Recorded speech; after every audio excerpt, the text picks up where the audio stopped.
Hello, नमस्कार दोस्तों। एजिमेंटर में आपका स्वागत है। दोस्तों, इस वीडियो में हम लोग एडुटेरिया बुक के अंतर्गत बिहार दरोगा प्रारंभिक परीक्षा के लिए प्रैक्टिस सेट नंबर 6 की चर्चा करेंगे। तो चलिए शुरू करते हैं। देखिए दोस्तों, पहला प्रश्न है, सिमुक निम्न वंशों में से किसका संस्थापक था? आंसर हो जाएगा ऑप्शन नंबर डी, सातवाहन वंश का।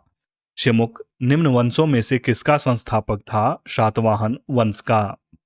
निम्न में से कौन सही सुमेलित नहीं है? आंसर हो जाएगा ऑप्शन नंबर डी, इनमें से सभी।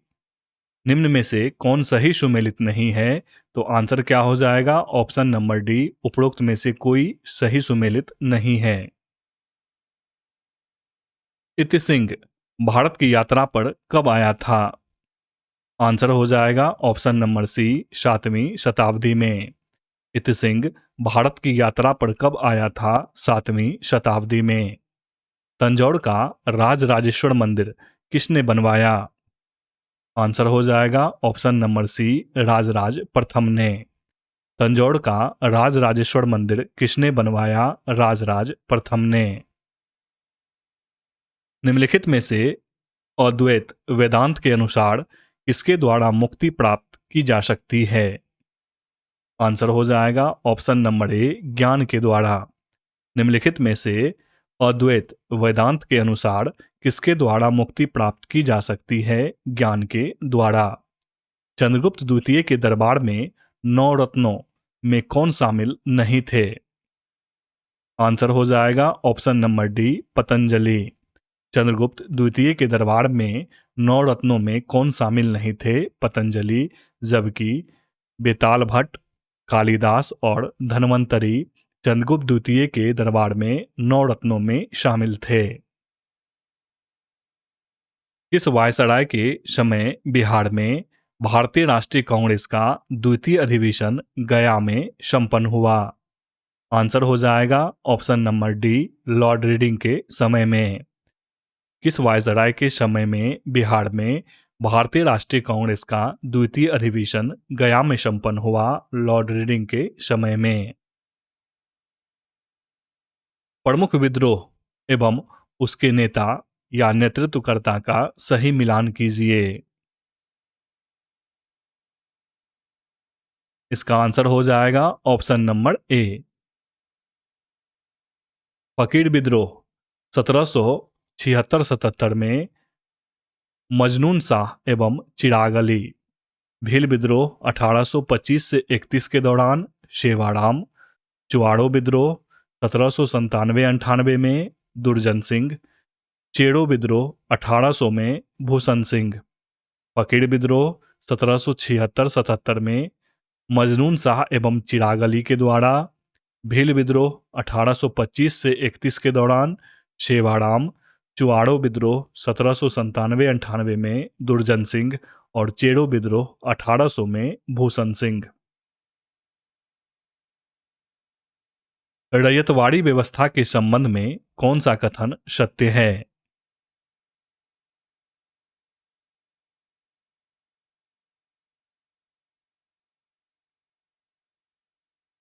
इसका आंसर हो जाएगा ऑप्शन नंबर डी, 1, 2, 3 और 4 चारों कथन सत्य है।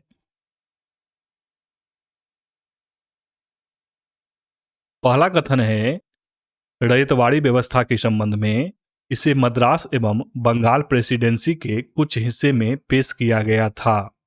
रैयतवाड़ी व्यवस्था बंगाल एवं मद्रास प्रेसिडेंसी के कुछ हिस्से में पेश किया गया था।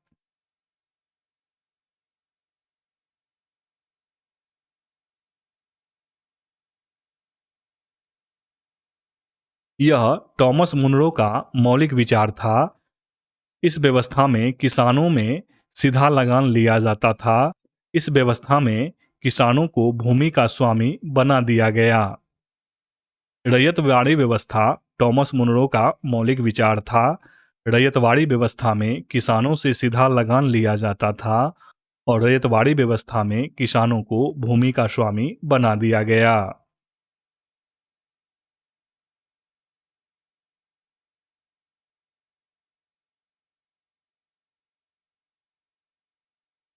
उसके बाद है लॉर्ड माउंटबेटन को भारत का वायसराय कब नियुक्त किया गया था। आंसर हो जाएगा ऑप्शन नंबर डी, इनमें से कोई नहीं। महात्मा गांधी ने 1943 में मुख्य रूप से डाइस के लिए उपवास किया था। आंसर हो जाएगा ऑप्शन नंबर ए, भारत छोड़ो आंदोलन के दौरान ब्रिटिश सरकार की हिंसा के खिलाफ विरोध प्रदर्शन। महात्मा गांधी ने 1943 में मुख्य रूप से भारत छोड़ो आंदोलन के दौरान ब्रिटिश सरकार की हिंसा के खिलाफ विरोध प्रदर्शन के लिए उपवास किया था। असहयोग आंदोलन के कार्यक्रम में कौन सा कार्य शामिल नहीं था। आंसर हो जाएगा ऑप्शन नंबर डी, संवैधानिक साधनों के माध्यम से स्वरोजगार प्राप्त करना। असहयोग आंदोलन के कार्यक्रम में कौन सा कार्य शामिल नहीं था। संवैधानिक साधनों के माध्यम से स्वरोजगार प्राप्त करना ये शामिल नहीं था, जबकि सरकारी कामकाज का बहिष्कार करना, सरकार को पुरस्कार लौटाना, सरकारी शिक्षण संस्थानों का बहिष्कार करना, यह असहयोग आंदोलन के कार्यक्रम में शामिल था। उसके बाद है भारतीय संविधान में राष्ट्रपति द्वारा संयुक्त अधिवेशन निम्न में से किस विधेयक के संदर्भ में बुलाया जा सकता है। आंसर हो जाएगा ऑप्शन नंबर ए, 1 और 3, यानी कि साधारण विधेयक के संदर्भ में और वित्तीय विधेयक के संदर्भ में। भारतीय संविधान में राष्ट्रपति द्वारा संयुक्त अधिवेशन निम्न में से किस विधेयक के संदर्भ में बुलाया जा सकता है। साधारण विधेयक और वित्तीय विधेयक के संदर्भ में। 1946 में गठित अंतरिम सरकार में कार्यपालिका परिषद के उपसभापति कौन थे। आंसर हो जाएगा ऑप्शन नंबर ए, जवाहरलाल नेहरू। 1946 में गठित अंतरिम सरकार में कार्यपालिका परिषद के उपसभापति कौन थे। जवाहरलाल नेहरू। भारत के मूल संविधान में राज्यसभा सदस्यों के लिए कार्यकाल निर्धारित किया गया है। आंसर हो जाएगा ऑप्शन नंबर डी, इनमें से कोई नहीं। भारत के मूल संविधान में राज्यसभा सदस्यों के लिए कार्यकाल निर्धारित किया गया है। क्या हो जाएगा आंसर, इनमें से कोई नहीं, ऑप्शन नंबर डी।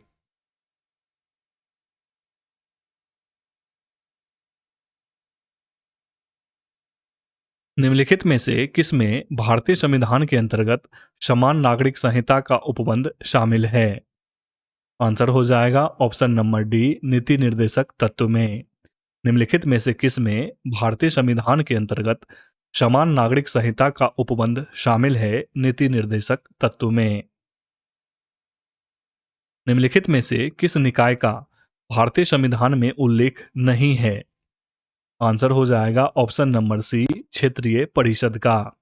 निम्नलिखित में से किस निकाय का भारतीय संविधान में उल्लेख नहीं है। क्षेत्रीय परिषद का। उच्च न्यायालय के मुख्य क्षेत्राधिकार निम्नलिखित में से कौन सा नहीं है। आंसर हो जाएगा ऑप्शन नंबर डी, परामर्शदायी क्षेत्राधिकार। उच्च न्यायालय के मुख्य क्षेत्राधिकार निम्नलिखित में से कौन सा नहीं है। परामर्शदायी क्षेत्राधिकार। निम्नलिखित में से किस राज्य में विधान परिषद नहीं है। आंसर हो जाएगा ऑप्शन नंबर डी, तमिलनाडु में। निम्नलिखित में से किस राज्य में विधान परिषद नहीं है। तमिलनाडु में। पंचायत चुनाव कराने का निर्णय किसके द्वारा लिया जाता है। आंसर हो जाएगा ऑप्शन नंबर सी, राज्य सरकार के द्वारा। पंचायत चुनाव कराने का निर्णय किसके द्वारा लिया जाता है। राज्य सरकार के द्वारा। भारत के सर्वोच्च न्यायालय के कार्यवाहक मुख्य न्यायाधीश की नियुक्ति करता है। आंसर हो जाएगा ऑप्शन नंबर सी, राष्ट्रपति। भारत के सर्वोच्च न्यायालय के कार्यवाहक मुख्य न्यायाधीश की नियुक्ति कौन करता है। राष्ट्रपति। निम्नलिखित में से कौन सा संविधान संशोधन 8वीं अनुसूची के भाषा से संबंधित नहीं है। आंसर हो जाएगा ऑप्शन नंबर बी, 36वां संविधान संशोधन 1975।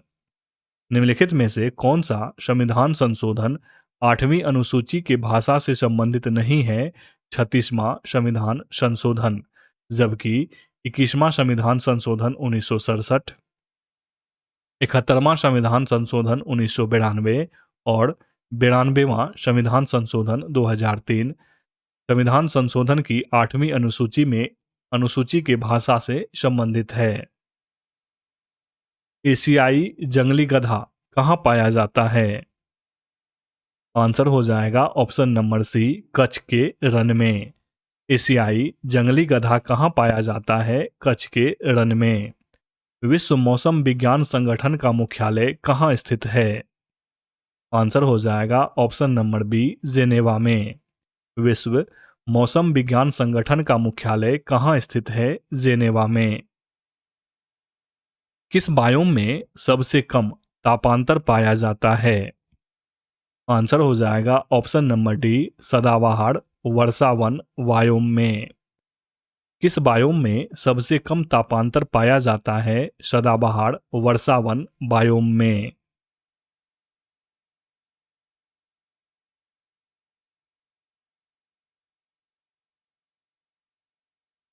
निम्न में से किस शहर को निरंतर बहने वाले झरनों का शहर कहा जाता है?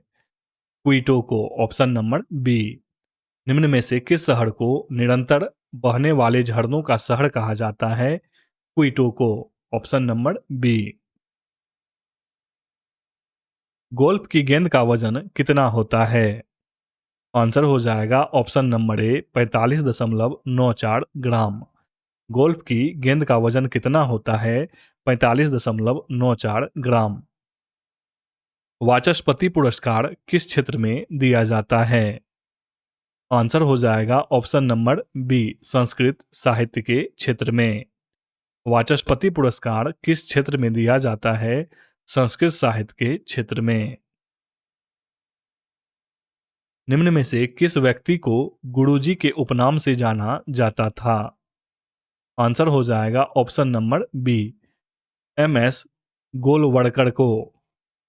निम्न में से किस व्यक्ति को गुरुजी के उपनाम से जाना जाता था? MS गोलवड़कर को। लीम और नूड़ालिम किस राज्य का प्रमुख लोक नृत्य है?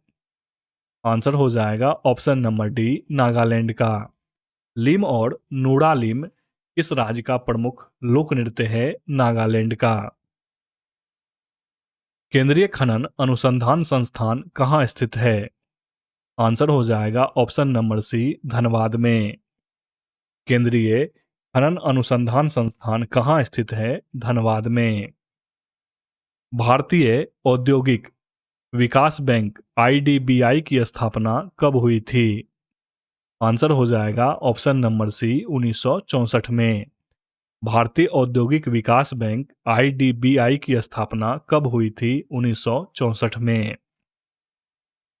मेघालय के नए राज्यपाल कौन बनाए गए हैं? आंसर हो जाएगा option number B, P Chauhan. Meghalaya के नए राज्यपाल कौन बनाए गए हैं? P चौहान। शैली ऐप को किस सरकार द्वारा जारी किया गया है? आंसर हो जाएगा ऑप्शन नंबर डी, केरल सरकार के द्वारा। शैली ऐप को किस सरकार के द्वारा जारी किया गया है? केरल सरकार के द्वारा। दस्तलिक फोड़ युद्धाभ्यास 2023 का आयोजन कहाँ किया गया? आंसर हो जाएगा ऑप्शन नंबर ए, उत्तराखंड में। दस्तलिक फोड़ युद्धाभ्यास 2023 का आयोजन कहाँ किया गया? उत्तराखंड में। जल संरक्षण पर पहला अखिल भारतीय शिखर सम्मेलन का आयोजन नई दिल्ली में किया गया, इसका विषय क्या था? आंसर हो जाएगा ऑप्शन नंबर ए, वाटर विजन @2047। जल संरक्षण पर पहला अखिल भारतीय शिखर सम्मेलन का आयोजन नई दिल्ली में किया गया, इसका विषय क्या था? Water vision @2047। अर्जुन अवार्ड 2022 से सम्मानित श्री अमित का संबंध किस खेल से है? आंसर हो जाएगा ऑप्शन नंबर ए, बॉक्सिंग से। अर्जुन अवार्ड 2022 से सम्मानित श्री अमित का संबंध किस खेल से है? बॉक्सिंग से। राजा राम मोहन राय पुरस्कार 2023 से किसे सम्मानित किया गया है? आंसर हो जाएगा ऑप्शन नंबर बी, पी के प्रसाद को। राजा राम मोहन राय पुरस्कार 2023 से किसे सम्मानित किया गया है? पी के प्रसाद को।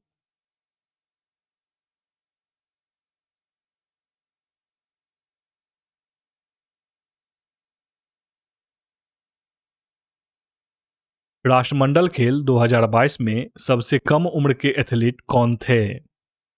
आंसर हो जाएगा ऑप्शन नंबर ए, अनाहत सिंह। राष्ट्रमंडल खेल 2022 में सबसे कम उम्र के एथलीट कौन थे? अनाहत सिंह। किस खिलाड़ी के नाम पर रायबरेली स्थित हॉकी स्टेडियम का नाम रखा गया है? आंसर हो जाएगा ऑप्शन नंबर सी, रानी रामपाल के नाम पर। किस खिलाड़ी के नाम पर रायबरेली स्थित हॉकी स्टेडियम का नाम रखा गया है? रानी रामपाल के नाम पर। वर्ष 2023 में इसे एबेल पुरस्कार हेतु चुना गया है। आंसर हो जाएगा ऑप्शन नंबर बी, लुइस कैफेरेली को। वर्ष 2023 में किसे एबेल पुरस्कार हेतु चुना गया है? लुइस कैफेरेली को। किसने कॉल बिफोर यू डिग नाम से ऐप जारी किया है? आंसर हो जाएगा ऑप्शन नंबर ए, नरेंद्र मोदी ने। किसने कॉल बिफोर यू डिग नाम से ऐप जारी किया है? नरेंद्र मोदी ने। किस देश में हाल ही में घोड़े जात्रा त्योहार को मनाया गया? आंसर हो जाएगा ऑप्शन नंबर बी, नेपाल में। किस देश में हाल ही में घोड़े जात्रा त्योहार को मनाया गया? नेपाल में। अंतर्राष्ट्रीय वन दिवस 2021 का विषय क्या था? आंसर हो जाएगा option number A, forest and health. अंतर्राष्ट्रीय वन दिवस 2021 का विषय क्या था? Forest and health. एनबीडी में नए सदस्य देश के रूप में किसे शामिल किया गया है? आंसर हो जाएगा ऑप्शन नंबर बी, मिस्र को। एनबीडी में नए सदस्य देश के रूप में किसे शामिल किया गया है? मिस्र को। हाल ही में किस सांसद की सदस्यता लोकसभा सचिवालय द्वारा निरस्त किया गया है? आंसर हो जाएगा option number A, Rahul Gandhi. हाल ही में किस सांसद की सदस्यता लोकसभा सचिवालय द्वारा निरस्त किया गया है? राहुल गांधी की। हाल ही में जियो सिनेमा के ब्रांड एम्बेसडर कौन बने हैं? आंसर हो जाएगा ऑप्शन नंबर ए, सूर्य कुमार यादव। हाल ही में जियो सिनेमा के ब्रांड एम्बेसडर कौन बने हैं? सूर्य कुमार यादव। डीजल परिवहन के लिए मैत्री पाइपलाइन जिसकी लंबाई 131 किलोमीटर है, यह किन दो देशों से संबंधित है? आंसर हो जाएगा ऑप्शन नंबर ए, भारत और बांग्लादेश से। डीजल परिवहन के लिए मैत्री पाइपलाइन जिसकी लंबाई 131 किलोमीटर है, यह किन दो देशों से संबंधित है? भारत और बांग्लादेश से। ऑस्ट्रेलिया ओपन 2023 महिला एकल का खिताब किसने जीता है? आंसर हो जाएगा ऑप्शन नंबर ए, एरिना सबलेंका ने। ऑस्ट्रेलिया ओपन 2023 महिला एकल का खिताब किसने जीता है? एरिना सबलेंका ने। हाल ही में किस राज्य ने 19 नए जिलों के गठन का ऐलान किया है?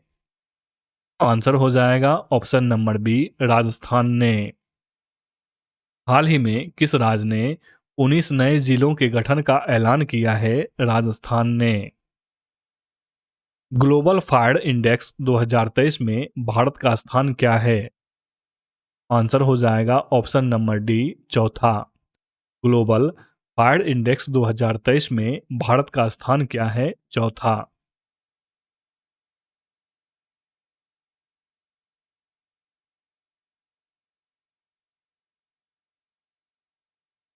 एक देश एक उर्वरक योजना को किसके द्वारा लॉन्च किया गया है? आंसर हो जाएगा ऑप्शन नंबर ए, नरेंद्र मोदी के द्वारा। एक देश एक उर्वरक योजना को किसके द्वारा लॉन्च किया गया है? नरेंद्र मोदी के द्वारा। कुल वाहनों में 30% इलेक्ट्रिक वाहन करने का लक्ष्य भारत सरकार द्वारा कब तक रखा गया है? आंसर हो जाएगा ऑप्शन नंबर सी 2030 तक। कुल वाहनों में 30% इलेक्ट्रिक वाहन करने का लक्ष्य भारत सरकार द्वारा कब तक रखा गया है? 2030 तक। Australian of the year 2023 award से किसे सम्मानित किया गया है? आंसर हो जाएगा ऑप्शन नंबर ए अमर सिंह को। Australian of the year 2023 award से किसे सम्मानित किया गया है? अमर सिंह को।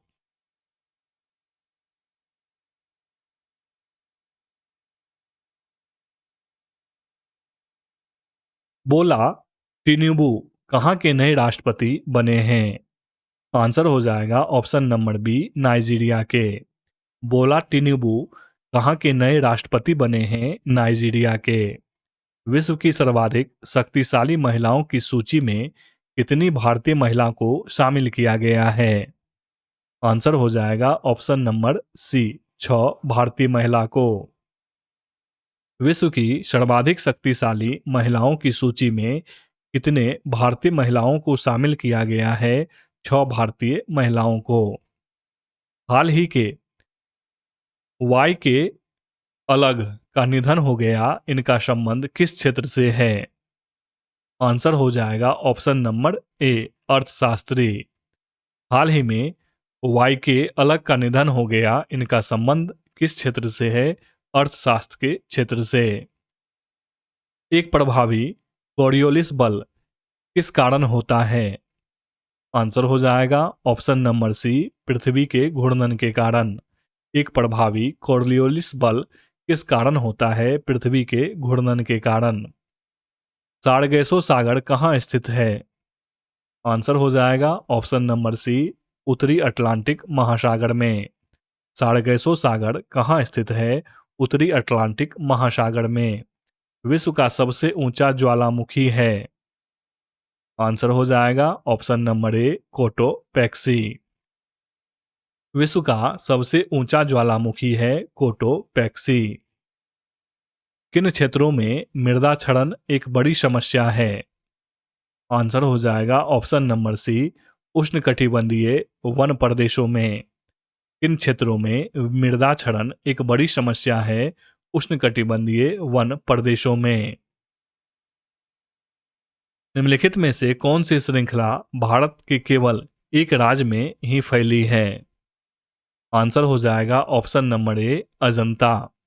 निम्नलिखित में से कौन सी श्रृंखला भारत के केवल एक राज्य में ही फैली है? अजंता। निम्नलिखित में से कौन ब्रह्मपुत्र की सहायक नदी नहीं है? आंसर हो जाएगा ऑप्शन नंबर डी कोई नहीं। निम्नलिखित में से कौन ब्रह्मपुत्र की सहायक नदी नहीं है? आंसर क्या हो जाएगा? ऑप्शन नंबर डी कोई नहीं।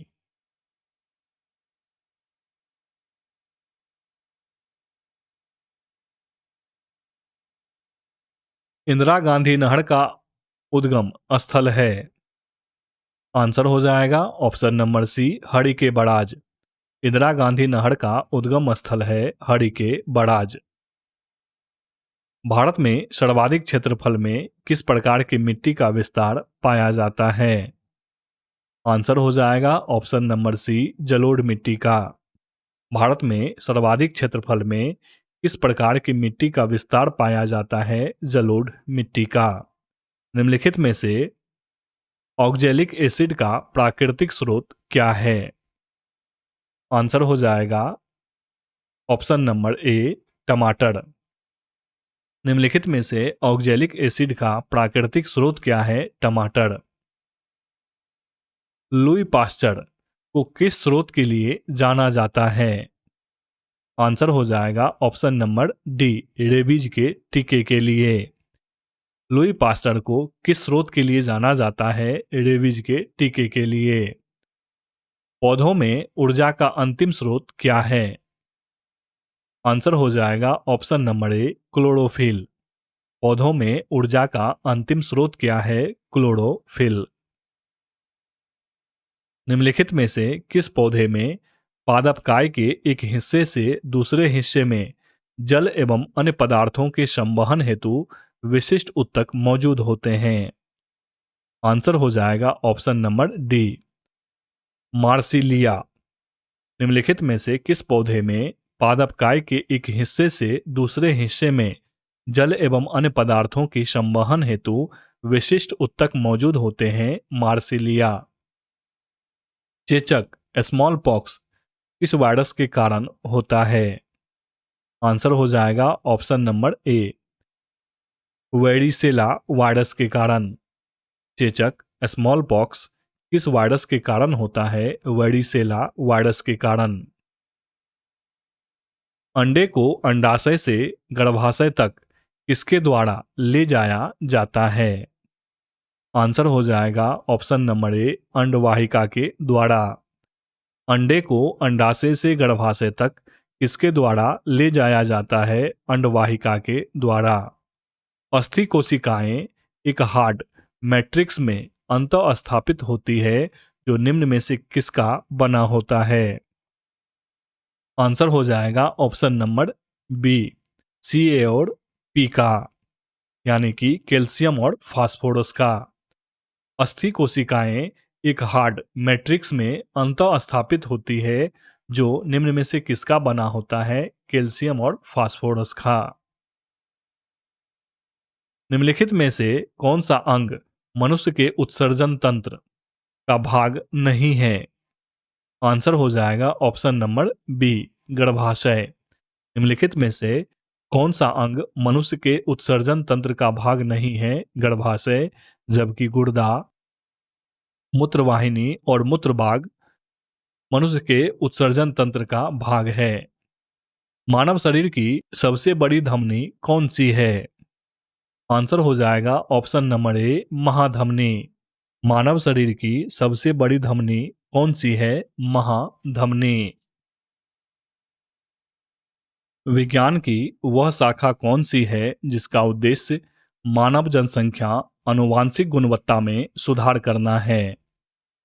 आंसर हो जाएगा ऑप्शन नंबर सी, यूजेनिक्स। विज्ञान की वह शाखा कौन सी है जिसका उद्देश्य मानव जनसंख्या आनुवांशिक गुणवत्ता में सुधार करना है? यूजेनिक्स।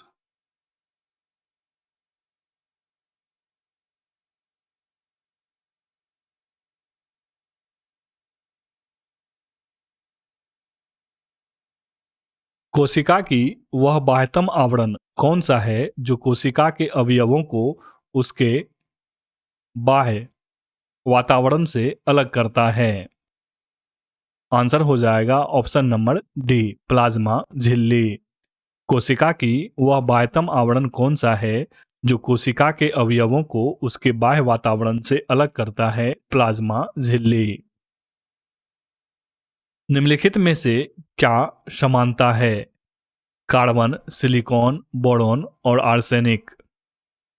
आंसर हो जाएगा ऑप्शन नंबर बी, ये सभी गैर धातु हैं।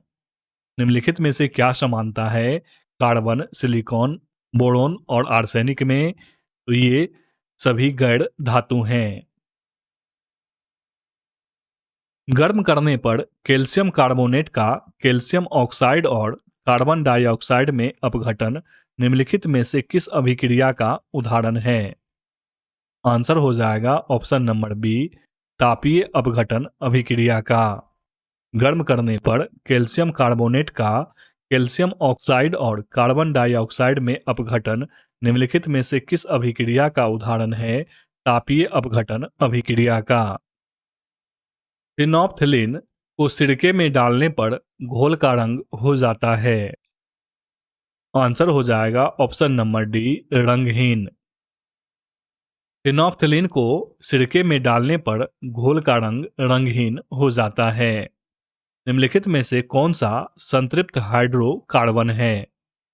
आंसर हो जाएगा ऑप्शन नंबर ए, मीथेन। निम्नलिखित में से कौन सा संतृप्त हाइड्रोकार्बन है? मीथेन। सोने को तांबे के साथ किस लिए मिश्रित किया जाता है? आंसर हो जाएगा ऑप्शन नंबर डी, सोने को कठोर बनाने के लिए।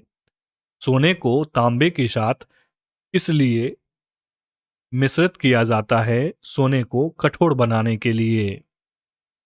निम्नलिखित में से कौन सी धातु उभयधर्मी ऑक्साइड बना सकती है? आंसर हो जाएगा ऑप्शन नंबर ए Zn। निम्नलिखित में से कौन सी धातु उभयधर्मी ऑक्साइड बना सकती है? Zn। जल शोधन के लिए निम्नलिखित में से किसका प्रयोग किया जाता है? आंसर हो जाएगा ऑप्शन नंबर बी एलम का। जल शोधन के लिए निम्नलिखित में से किसका प्रयोग किया जाता है? एलम का। डाल्टन का सिद्धांत निम्न में से किस नियम पर आधारित था? आंसर हो जाएगा ऑप्शन नंबर ए रासायनिक संयोजन के नियम पर। डाल्टन का सिद्धांत निम्न में से किस नियम पर आधारित था? रासायनिक संयोजन के नियम पर। निम्नलिखित में से कौन सी विशेषता एक आदर्श ट्रांसफार्मर में होता है? आंसर हो जाएगा ऑप्शन नंबर डी इनमें से सभी, यानी कि कुंडलनों में प्रतिरोध नहीं होता है, क्रोड में किसी प्रकार की हानि नहीं होती है, क्रोड में अनंत पारगम्यता चुंबकशीलता होती है। निम्नलिखित में से कौन सी विशेषता एक आदर्श ट्रांसफार्मर में होता है? कुंडलनों में प्रतिरोध नहीं होता है, क्रोड में किसी प्रकार की हानि नहीं होती है, क्रोड में अनंत पारगम्यता चुंबकशीलता होती है। एक कंडक्टर का प्रतिरोध किसके व्युत्क्रमानुपाती होता है? आंसर हो जाएगा ऑप्शन नंबर सी अनुप्रस्थ भाग के क्षेत्रफल का। एक कंडक्टर का प्रतिरोध किसके व्युत्क्रमानुपाती होता है? अनुप्रस्थ भाग के क्षेत्रफल का।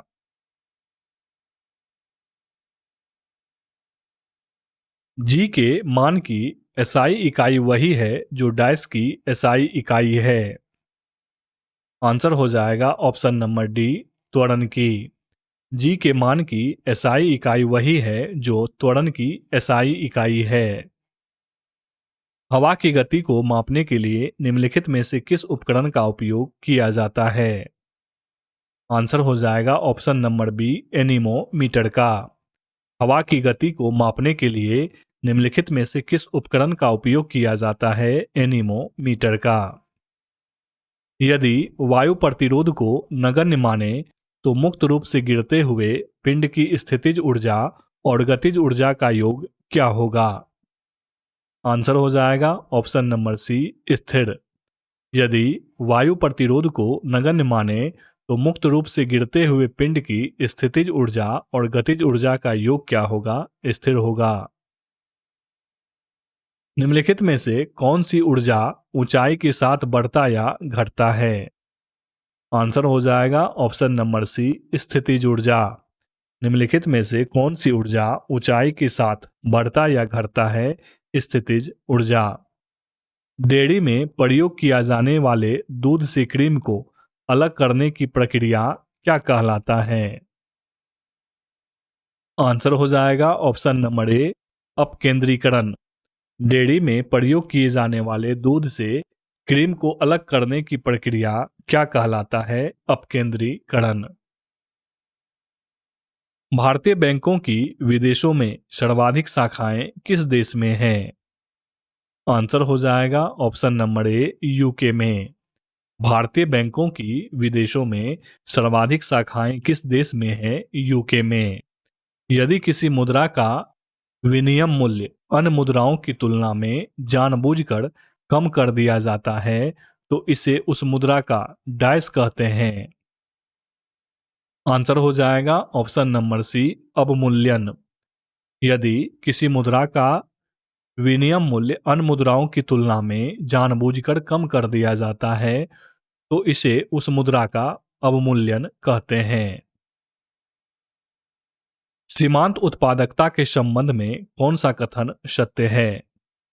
आंसर हो जाएगा ऑप्शन नंबर सी एक और दो दोनों कथन सही है, यानी कि यह शून्य हो सकता है और यह ऋणात्मक हो सकता है। सीमांत उत्पादकता के संबंध में कौन सा कथन सत्य है? तो यह शून्य हो सकता है और यह ऋणात्मक हो सकता है।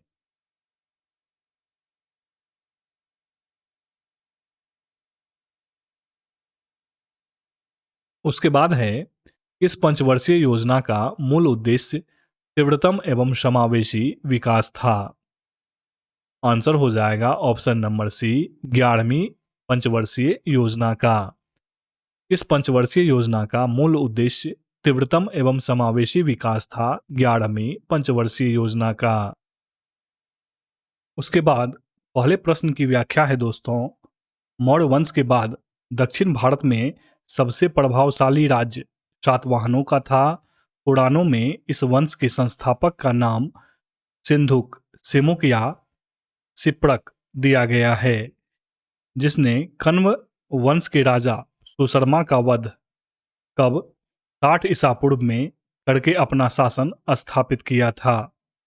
मौर्य वंश के बाद दक्षिण भारत में सबसे प्रभावशाली राज्य सातवाहनों का था। पुराणों में इस वंश के संस्थापक का नाम सिंधुक, शिमुक या सिप्रक दिया गया है, जिसने कण्व वंश के राजा सुशर्मा का वध 60 ईसा पूर्व में करके अपना शासन स्थापित किया था। उदयगिरी गुहा अभिलेख चंद्रगुप्त द्वितीय का, मंदसौर अभिलेख मालवा नरेश यशोवर्मन का, एहोल अभिलेख पुलकेशिन द्वितीय का और एरन अभिलेख भानुगुप्त का। उदयगिरी गुहा अभिलेख चंद्रगुप्त द्वितीय का, मंदसौर अभिलेख मालवा नरेश यशोवर्मन का, एहोल अभिलेख पुलकेशिन द्वितीय का और एरन अभिलेख भानुगुप्त का। इति सिंह 7वीं शताब्दी के अंत में भारत आया था। इसने अपने विवरण में नालंदा विश्वविद्यालय, विक्रमशिला विश्वविद्यालय तथा अपने समय के भारत का वर्णन किया है। इति सिंह 7वीं शताब्दी के अंत में भारत आया था। इसने अपने विवरण में नालंदा विश्वविद्यालय, विक्रमशिला विश्वविद्यालय तथा अपने समय के भारत का वर्णन किया है। तंजौर स्थित राजराजेश्वर का शिव मंदिर राजराज प्रथम ने बनाया था। यह शैव धर्म का अनुयायी था। चौल साम्राज्य का सर्वाधिक विस्तार राजेंद्र प्रथम के शासनकाल में हुआ था।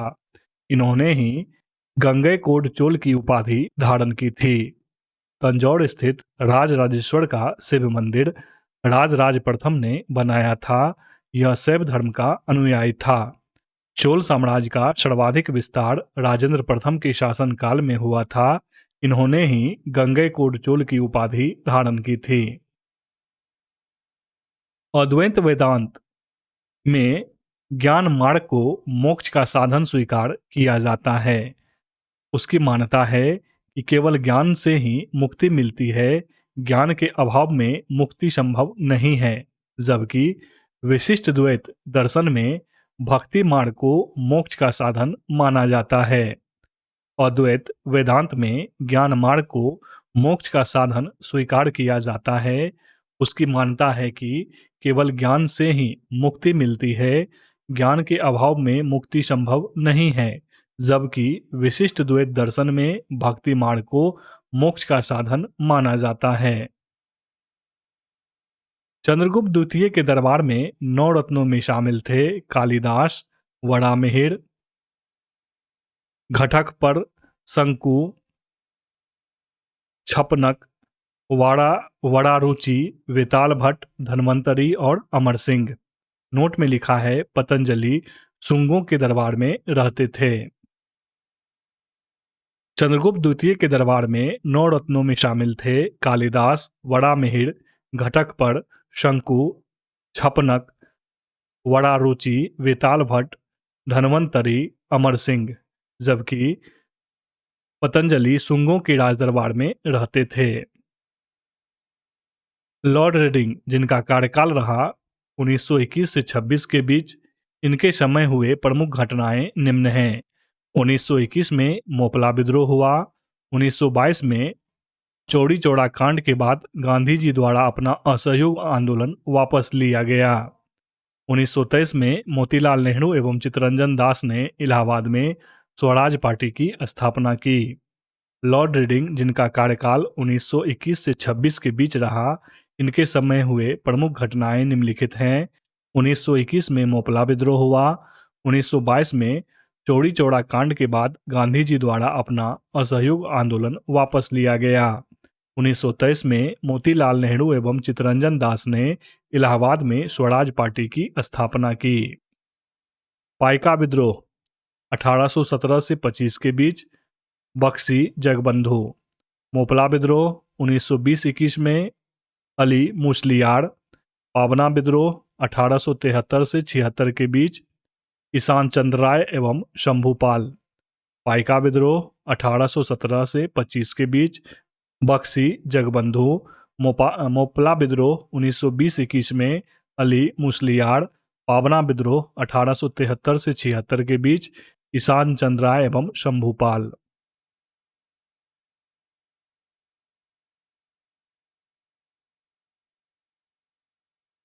अस्थायी बंदोबस्त के पश्चात ब्रिटिश सरकार ने भू राजस्व की एक नई पद्धति अपनाई जिसे रैयतबाड़ी बंदोबस्त कहा जाता है।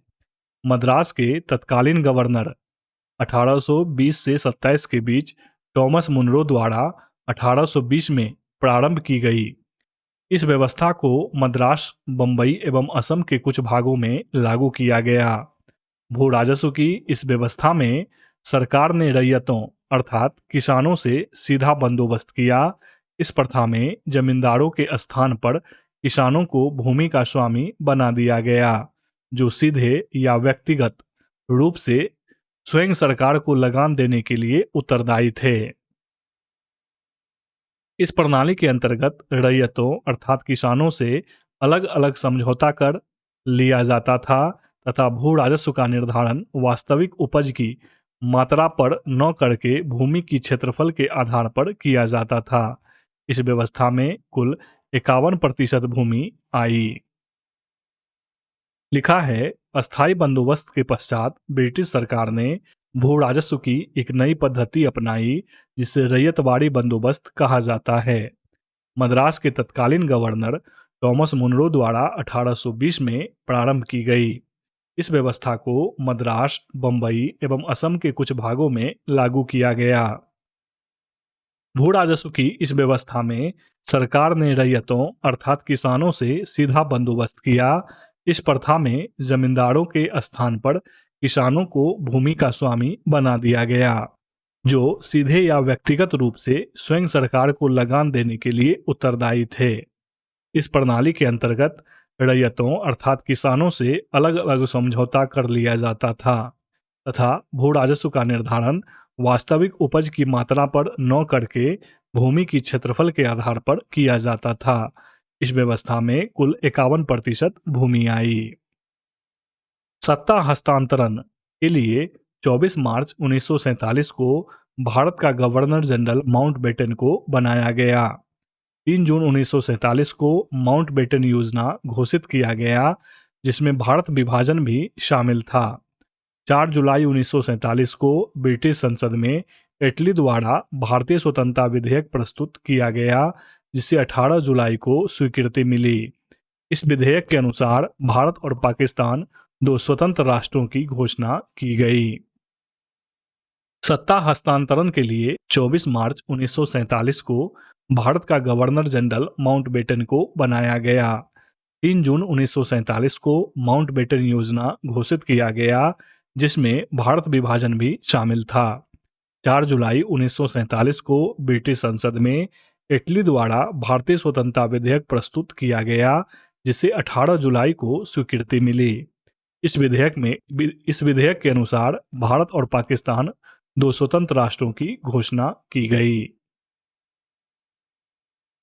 ब्रिटिश सरकार गांधी जी पर लगातार यह दबाव डाल रही थी कि वो आंदोलन के दौरान हो रही व्यापक हिंसा के लिए आंदोलनकारियों की निंदा करें, लेकिन गांधी जी ने ऐसा करने से इनकार कर दिया तथा तर्क दिया कि इस हिंसा के लिए सरकार की दमनकारी नीतियां ही उत्तरदायी है।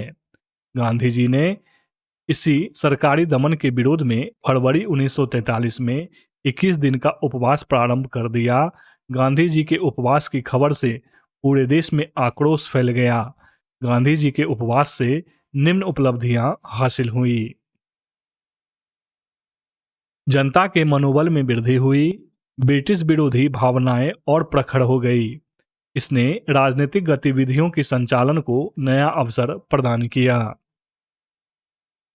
ब्रिटिश सरकार गांधी जी पर लगातार यह दबाव डाल रही थी कि वो आंदोलन के दौरान हो रही व्यापक हिंसा के लिए आंदोलनकारियों की निंदा करें, लेकिन गांधी जी ने ऐसा करने से इनकार कर दिया तथा तर्क दिया कि इस हिंसा के लिए सरकार की दमनकारी नीतियां ही उत्तरदायी है।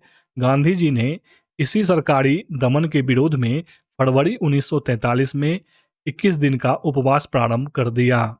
गांधी जी के उपवास की खबर से पूरे देश में आक्रोश फैल गया। गांधी जी के उपवास से निम्न उपलब्धियां हासिल हुई। जनता के मनोबल में वृद्धि हुई। ब्रिटिश विरोधी भावनाएं और प्रखर हो गई। इसने राजनीतिक गतिविधियों के संचालन को नया अवसर प्रदान किया।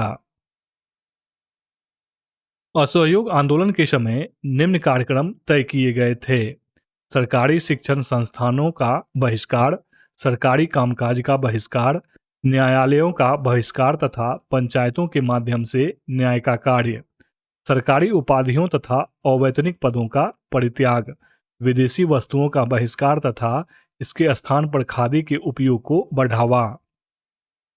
असहयोग आंदोलन के समय निम्न कार्यक्रम तय किए गए थे: सरकारी शिक्षण संस्थाओं का बहिष्कार, सरकारी कामकाज का बहिष्कार, न्यायालयों का बहिष्कार तथा पंचायतों के माध्यम से न्याय का कार्य, सरकारी उपाधियों तथा अवैतनिक पदों का परित्याग, विदेशी वस्तुओं का बहिष्कार तथा इसके स्थान पर खादी के उपयोग को बढ़ावा।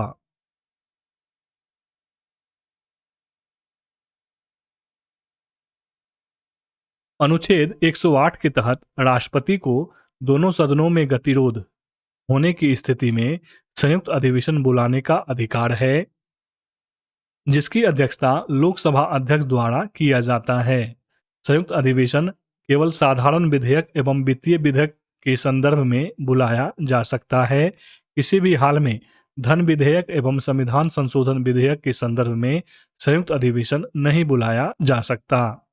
अनुच्छेद 108 के तहत राष्ट्रपति को दोनों सदनों में गतिरोध होने की स्थिति में संयुक्त अधिवेशन बुलाने का अधिकार है, जिसकी अध्यक्षता लोकसभा अध्यक्ष द्वारा किया जाता है। संयुक्त अधिवेशन केवल साधारण विधेयक एवं वित्तीय विधेयक के संदर्भ में बुलाया जा सकता है। किसी भी हाल में धन विधेयक एवं संविधान संशोधन विधेयक के संदर्भ में संयुक्त अधिवेशन नहीं बुलाया जा सकता। 24 अगस्त 1946 को अंतरिम राष्ट्रीय सरकार की घोषणा इस व्यवस्था के साथ की गई कि अंतरिम सरकार 2 सितंबर 1946 को कार्यभार संभालेगी। वायसराय इसमें कार्यपालिका परिषद का पदेन अध्यक्ष था तथा जवाहरलाल नेहरू को उपाध्यक्ष या उपसभापति बनाया गया। 24 अगस्त 1946 को अंतरिम राष्ट्रीय सरकार की घोषणा इस व्यवस्था के साथ की गई कि अंतरिम सरकार 2 सितंबर 1946 को कार्यभार संभालेगी।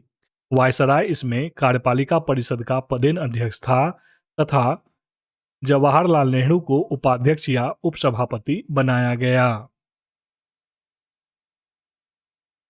भारतीय मूल संविधान में राज्यसभा के सदस्यों के लिए कोई अवधि निर्धारित नहीं थी। इसे संसद पर छोड़ दिया गया था।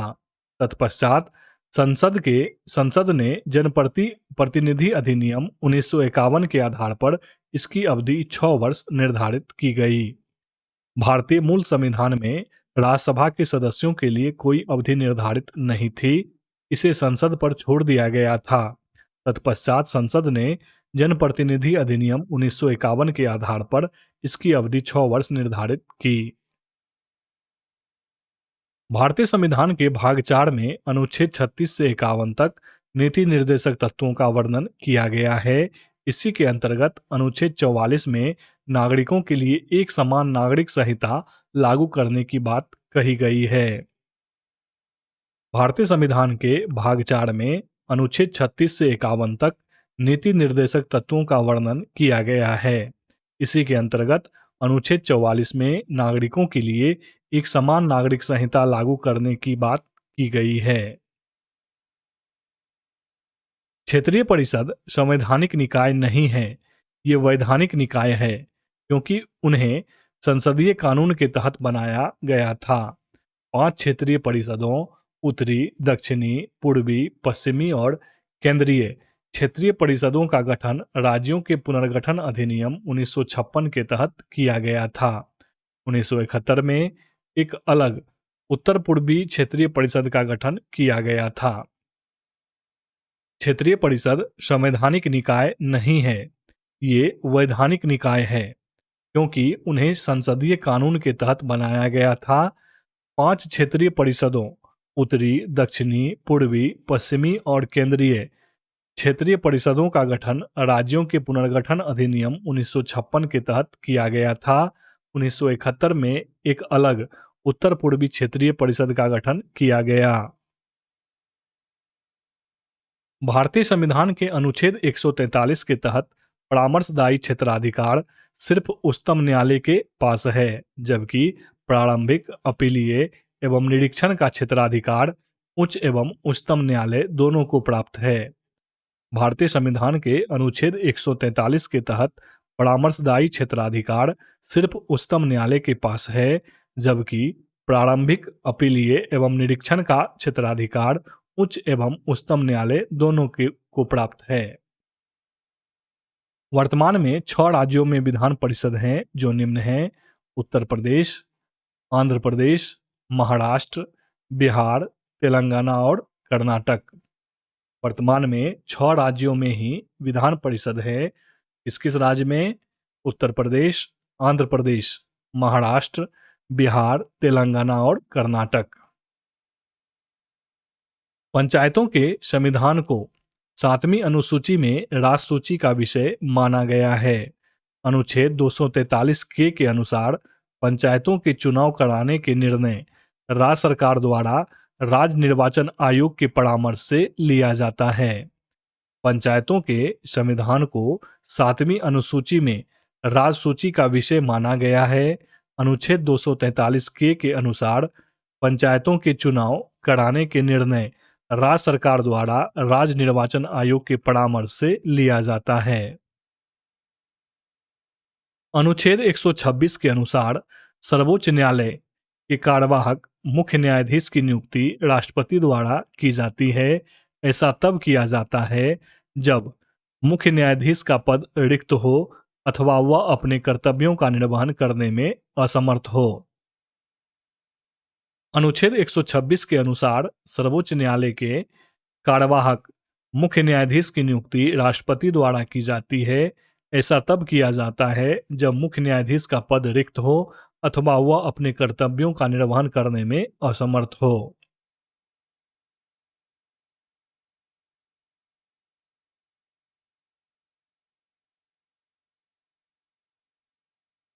छत्तीसवां संविधान संशोधन के अंतर्गत सिक्किम को भारत का 22वां राज्य बनाया गया, जबकि 21वां, 71वां और 92वां संविधान संशोधन द्वारा क्रमशः सिंधी, कोंकणी, मणिपुरी, नेपाली तथा मैथिली, बोडो, संथाली और डोगरी भाषाओं को संविधान की 8वीं अनुसूची में जोड़ा गया। 36वां संविधान संशोधन के अंतर्गत सिक्किम को भारत का 22वां राज्य बनाया गया, जबकि 21वां, 71वां और 92वां संविधान संशोधन द्वारा क्रमशः सिंधी, कोंकणी, मणिपुरी, नेपाली, मैथिली, बोडो, संथाली और डोगरी भाषाओं को संविधान की 8वीं अनुसूची में जोड़ा गया। एशियाई जंगली गधा भारत स्थित कच्छ के रण में पाए जाते हैं। IUCN ने इस गधे को विलुप्त प्राय श्रेणी में रखा है। एशियाई जंगली गधा भारत स्थित कच्छ के रण में पाए जाते हैं। IUCN ने इस गधे को विलुप्त प्राय श्रेणी में रखा है। विश्व मौसम विज्ञान संगठन का मुख्यालय स्विट्जरलैंड स्थित जेनेवा में है। यह एक UNO की इकाई है। इसकी स्थापना 1950 में की गई थी। विश्व मौसम विज्ञान संगठन का मुख्यालय स्विट्जरलैंड में स्थित जेनेवा में है। यह एक UNO की इकाई है और इसकी स्थापना 1950 में की गई थी। सदाबहार वर्षा वन बायोम की अवस्थिति मुख्य रूप से विषुवत-रेखीय क्षेत्र के समीप होती है, जिस कारण यहाँ वर्षा प्रचुर मात्रा में होती है, जो तापांतर को कम रखने के लिए उत्तरदायी कारक होते हैं। इस वन बायोम के अंतर्गत अमेजन बेसिन, कांगो बेसिन इत्यादि क्षेत्र मुख्य रूप से आते हैं। सदाबहार वर्षा वन बायोम की अवस्थिति मुख्य रूप से विषुवत रेखीय क्षेत्र के समीप होती है, जिस कारण यहाँ वर्षा प्रचुर मात्रा में होती है, जो तापांतर को कम रखने के लिए उत्तरदायी कारक होते हैं।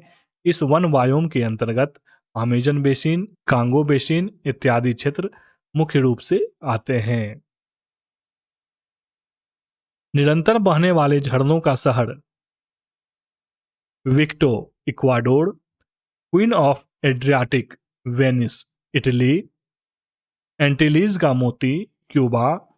हवा वाला शहर गार्डन सिटी, शिकागो, यूएसए। निरंतर बहने वाले झरनों का शहर विक्टो, इक्वाडोर।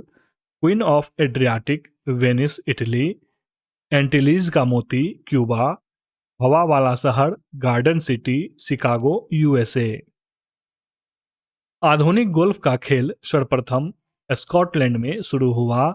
गोल्फ बॉल का वजन लगभग 45.94 ग्राम होता है। आधुनिक गोल्फ का खेल सर्वप्रथम स्कॉटलैंड में शुरू हुआ। गोल्फ बॉल का वजन लगभग 45.94 ग्राम होता है। वाचस्पति पुरस्कार के बिरला फाउंडेशन द्वारा साहित्य के क्षेत्र में केवल संस्कृत के किसी लेखक को उनके विशिष्ट योगदान के लिए प्रदान किया जाता है।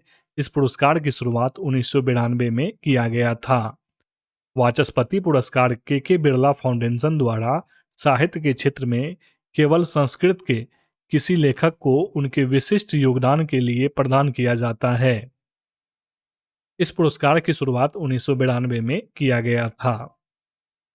प्रमुख व्यक्ति और उनके लोकप्रिय उपनाम रविन्द्रनाथ टैगोर, गुरुदेव। एस गोवलकर, गुरुजी। मदन मोहन मालवीय, महामना। चक्रवर्ती राजगोपालाचारी, राजाजी। रविन्द्रनाथ टैगोर, गुरुदेव। एस गोवलकर, गुरुजी। मदन मोहन मालवीय, महामना। चक्रवर्ती राजगोपालाचारी, राजाजी। लोक नृत्य और संबंधित राज्य गरबा और डांडिया, गुजरात। लाहो, बांग्ला, मेघालय। झूमर, गणगौर, राजस्थान। लीम, नूरालीम, नागालैंड। गरबा, डांडिया गुजरात का। लाहो, बांग्ला, मेघालय का। झूमर, गणगौर, राजस्थान का। लीम और नूरालीम, नागालैंड का। भारतीय लाह अनुसंधान संस्थान स्थित है रांची में। केंद्रीय ईंधन अनुसंधान संस्थान जलगोड़ा में। प्लाज्मा अनुसंधान संस्थान गांधीनगर में और राष्ट्रीय समुद्री विज्ञान संस्थान गोवा में। भारतीय लाह अनुसंधान संस्थान रांची, केंद्रीय ईंधन अनुसंधान संस्थान जलगोड़ा, प्लाज्मा अनुसंधान संस्थान गांधीनगर और राष्ट्रीय समुद्री विज्ञान संस्थान गोवा।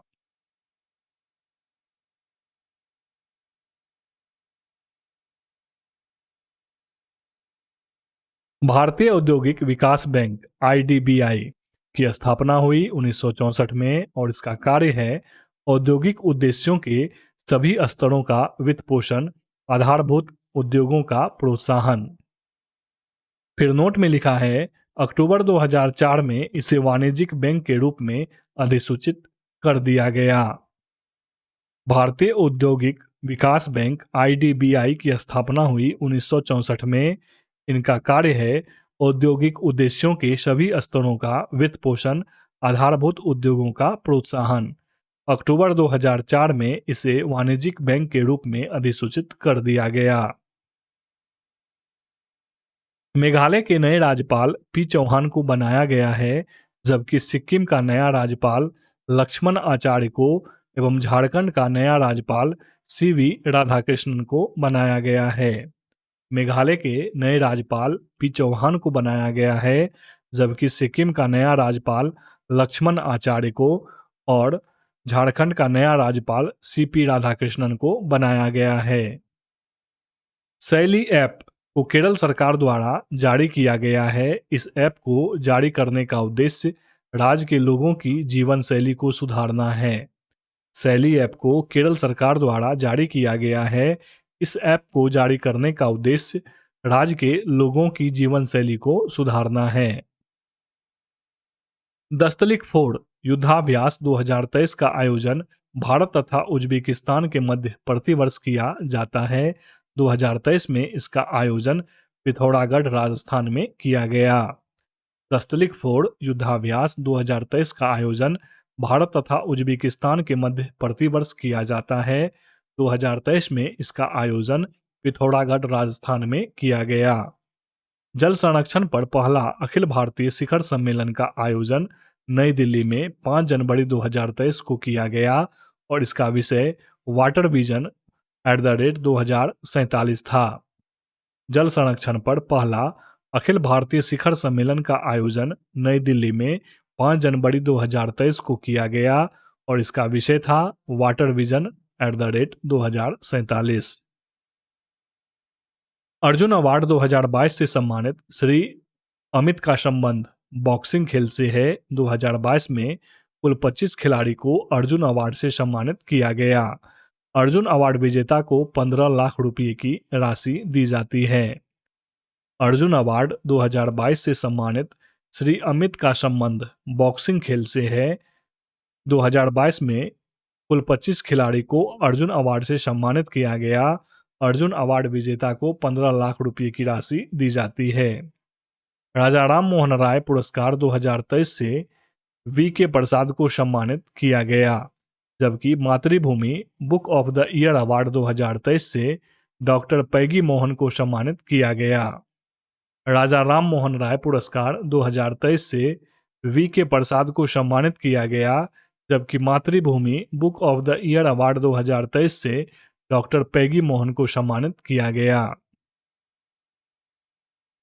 राष्ट्रमंडल खेल 2022 में भारत की तरफ से सबसे कम उम्र के एथलीट अनाहत सिंह थे। इनका संबंध स्क्वैश खेल से है। राष्ट्रमंडल खेल 2022 का आयोजन बर्मिंघम इंग्लैंड में हुआ था। राष्ट्रमंडल खेल 2022 में भारत की तरफ से सबसे कम उम्र के एथलीट अनाहत सिंह थे। इनका संबंध स्क्वैश खेल से है। राष्ट्रमंडल खेल 2022 का आयोजन बर्मिंघम इंग्लैंड में हुआ था। रायबरेली स्थित स्टेडियम का नाम हॉकी खिलाड़ी रानी रामपाल के नाम पर रखा गया है। ये वर्तमान में भारतीय हॉकी महिला टीम की कप्तान हैं। रायबरेली स्थित स्टेडियम का नाम हॉकी खिलाड़ी रानी रामपाल के नाम पर रखा गया है। ये वर्तमान में भारतीय हॉकी महिला टीम की कप्तान हैं।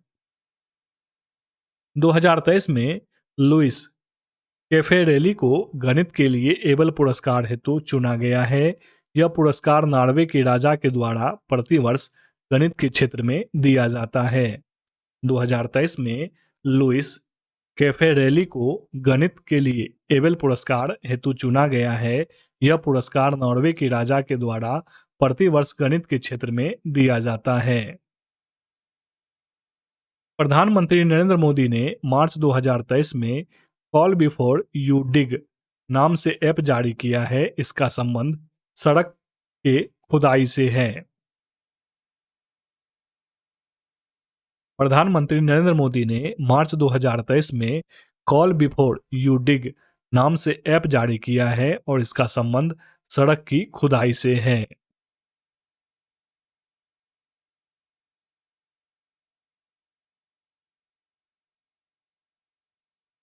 मार्च 2023 में नेपाल में घोड़े यात्रा त्योहार को मनाया गया। इसका आयोजन नेपाल के ललितपुर में किया गया।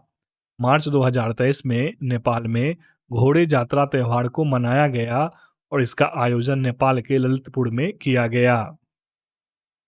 अंतर्राष्ट्रीय वन दिवस प्रतिवर्ष 21 मार्च को मनाया जाता है। इसका विषय फॉरेस्ट एंड हेल्थ था। भारत का पहला फॉरेस्ट यूनिवर्सिटी तेलंगाना में खोला गया है। अंतर्राष्ट्रीय वन दिवस प्रतिवर्ष 21 मार्च को मनाया जाता है। इसका विषय फॉरेस्ट एंड हेल्थ था। भारत का पहला फॉरेस्ट यूनिवर्सिटी तेलंगाना में खोला गया है। हाल ही में ब्रिक्स न्यू डेवलपमेंट बैंक के नए सदस्य के रूप में मिस्र को शामिल किया गया है। ब्रिक्स की स्थापना 2009 में किया गया था। हाल ही में ब्रिक्स न्यू डेवलपमेंट बैंक के नए सदस्य के रूप में मिस्र को शामिल किया गया है। ब्रिक्स की स्थापना 2009 में किया गया था।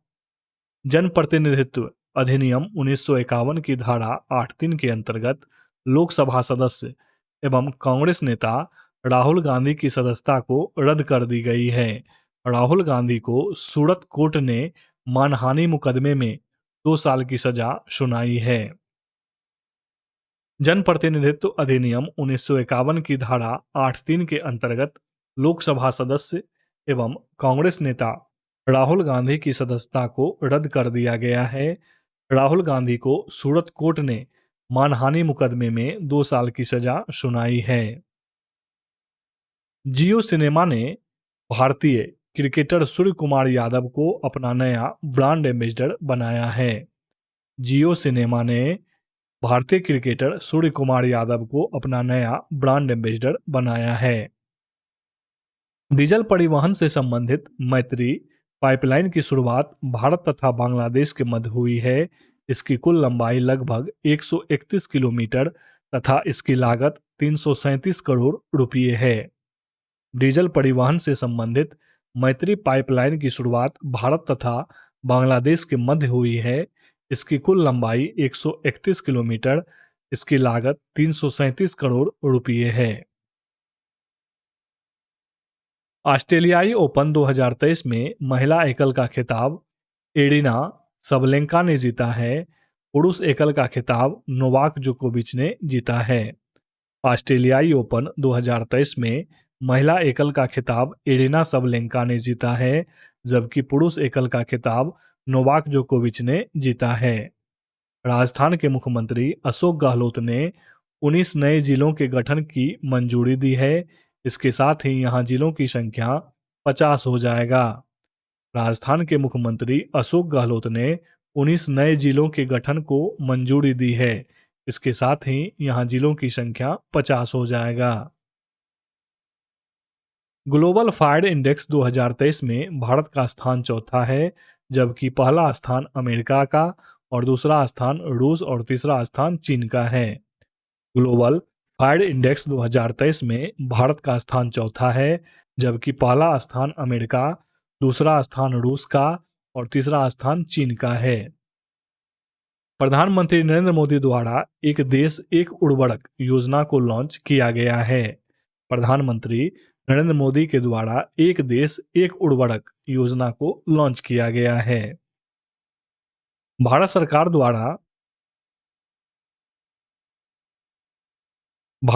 द्वारा वाहनों में 30% इलेक्ट्रिक वाहन करने का लक्ष्य 2030 तक रखा गया है तथा शून्य कार्बन उत्सर्जन का लक्ष्य 2070 तक रखा गया है। भारत सरकार द्वारा वाहनों में 30% इलेक्ट्रिक वाहन करने का लक्ष्य 2030 तक रखा गया है तथा शून्य कार्बन उत्सर्जन का लक्ष्य 2070 तक रखा गया है। ऑस्ट्रेलियन ऑफ द ईयर 2023 का पुरस्कार अमर सिंह को दिया गया है। इन्हें यह अवार्ड प्राकृतिक आपदा क्षेत्र में सहायता के लिए दिया गया। ऑस्ट्रेलियन ऑफ द ईयर 2023 का पुरस्कार अमर सिंह को दिया गया है। इन्हें यह अवार्ड प्राकृतिक आपदा क्षेत्र में सहायता के लिए दिया गया है।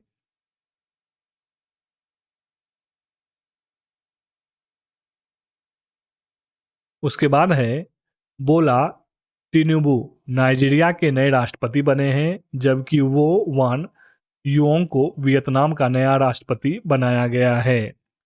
बोला टिनुबू नाइजीरिया के नए राष्ट्रपति बने हैं, जबकि वो वान युओंग को वियतनाम का नया राष्ट्रपति बनाया गया है। विश्व की सर्वाधिक शक्तिशाली महिलाओं की सूची में 100 महिलाओं को शामिल किया गया, जिसमें 6 भारतीय महिला शामिल हैं, जिसमें निर्मला सीतारमन, रोशनी नाडर, किरण मजमूदार, फागुनी नायर, माधवपुरी बुच तथा सोमा मंडल शामिल हैं। विश्व की सर्वाधिक शक्तिशाली महिलाओं की सूची में 100 महिलाओं को शामिल किया गया है, जिसमें 6 भारतीय महिला शामिल हैं, जिसमें निर्मला सीतारमन, रोशनी नाडर, किरण मजमूदार, फागुनी नायर, माधवपुरी बुच तथा सोमा मंडल शामिल हैं। पूर्व अर्थशास्त्री एवं पूर्व केंद्रीय मंत्री योगेंद्र के अलग का निधन हो गया। ये 1992 से 1996 तक जवाहरलाल नेहरू विश्वविद्यालय के कुलपति भी थे। पूर्व अर्थशास्त्री एवं पूर्व केंद्रीय मंत्री योगेंद्र के अलग का निधन हो गया। ये 1992 से 1996 तक जवाहरलाल नेहरू विश्वविद्यालय के कुलपति भी थे। कोरियोलिस बल एक आभासी बल है जो पृथ्वी के घूर्णन के कारण उत्पन्न होता है। इस बल के कारण उत्तरी गोलार्ध में गति की दिशा के बाईं ओर बल लगता है। कोरियोलिस बल एक आभासी बल है जो पृथ्वी के घूर्णन के कारण उत्पन्न होता है। इस बल के कारण उत्तरी गोलार्ध में गति की दिशा के बाईं ओर बल लगता है। सारगैसो सागर उत्तरी अटलांटिक महासागर में 20 डिग्री से 40 डिग्री उत्तरी अक्षांशों तथा 35 डिग्री से 75 डिग्री पश्चिमी देशांतरों के मध्य चारों ओर प्रवाहित होने वाले शांत जल क्षेत्रों को कहा जाता है। सारगैसो सागर उत्तरी अटलांटिक महासागर में 20 डिग्री से 40 डिग्री उत्तरी अक्षांशों तथा 35 डिग्री से 75 डिग्री पश्चिमी देशांतरों के मध्य चारों ओर प्रवाहित होने वाले शांत जल क्षेत्र को कहा जाता है। विश्व का सबसे ऊंचा तथा सक्रिय ज्वालामुखी माउंट कोटोपेक्सी है। यह इक्वाडोर में स्थित है। विश्व का सबसे ऊंचा तथा सक्रिय ज्वालामुखी माउंट कोटोपेक्सी है। यह इक्वाडोर में स्थित है। मृदा क्षरण उष्णकटिबंधीय वर्षावन की प्रमुख समस्या है। मृदा क्षरण के कारण पोषक तत्व वर्षा जल के साथ बह जाते हैं। इस प्रकार के क्षरण को रोकने के लिए सीढ़ीनुमा खेती का प्रयोग किया जाता है। मृदा क्षरण उष्णकटिबंधीय वर्षावन की प्रमुख समस्या है। मृदा क्षरण के कारण पोषक तत्व वर्षा जल के साथ बह जाते हैं। इस प्रकार के क्षरण को रोकने के लिए सीढ़ीनुमा खेती का प्रयोग किया जाता है। अजंता पर्वत श्रेणी उत्तर मध्य महाराष्ट्र में स्थित है। यह श्रेणी ताप्ती नदी के पश्चिम में पूर्व की ओर फैली है। यह भारत का एकमात्र पर्वत श्रृंखला है जो एक राज्य तक ही सीमित है। अजंता पर्वत श्रेणी उत्तर मध्य महाराष्ट्र में स्थित है। यह श्रेणी ताप्ती नदी के पश्चिम में पूर्व की ओर फैली है। यह भारत का एकमात्र पर्वत श्रृंखला है जो एक राज्य तक ही सीमित है। ब्रह्मपुत्र नदी का उद्गम तिब्बत के मानसरोवर झील से होता है। इस नदी की लंबाई लगभग 2918 किलोमीटर है। दिबांग, कामेंग, लोहित आदि इसकी सहायक नदी है।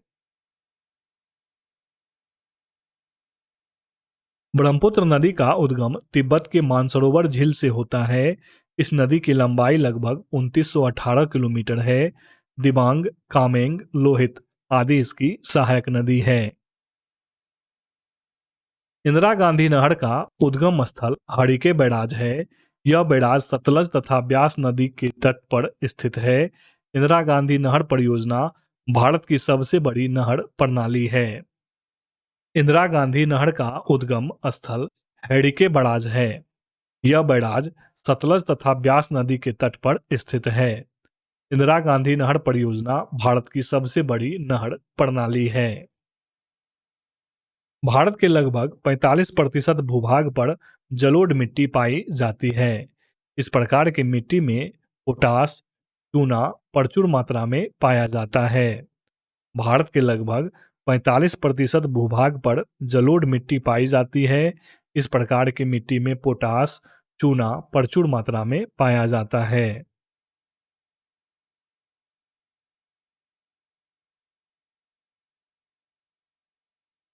ऑक्जेलिक अम्ल का प्राकृतिक स्रोत टमाटर है।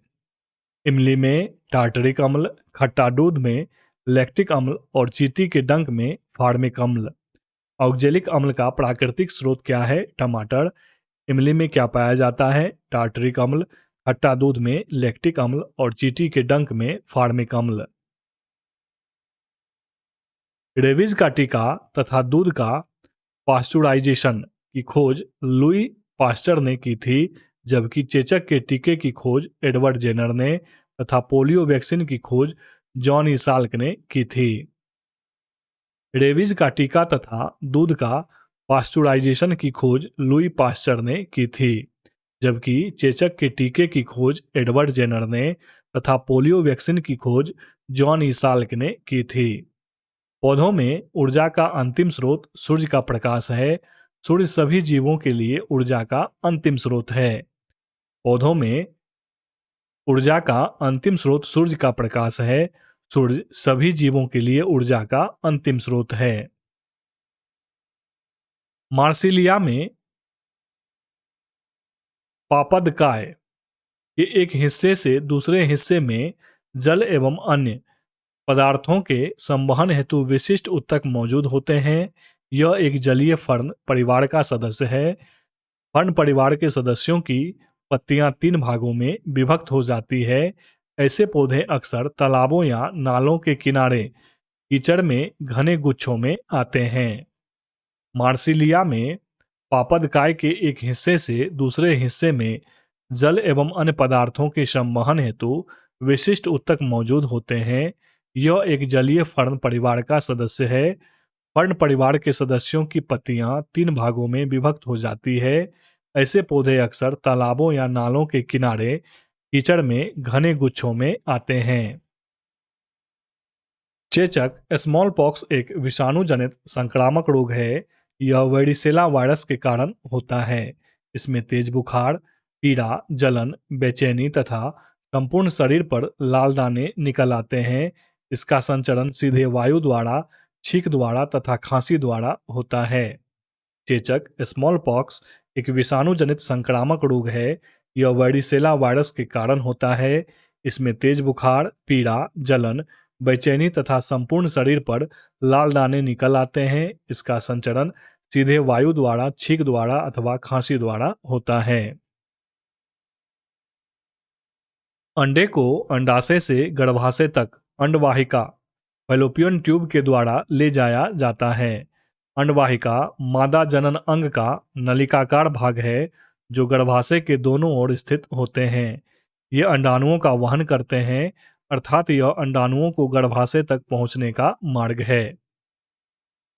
अंडे को अंडाशय से गर्भाशय तक अंडवाहिका फैलोपियन ट्यूब के द्वारा ले जाया जाता है। अंडवाहिका मादा जनन अंग का नलिकाकार भाग है जो गर्भाशय के दोनों ओर स्थित होते हैं। ये अंडाणुओं का वहन करते हैं, अर्थात यह अंडाणुओं को गर्भाशय तक पहुंचने का मार्ग है।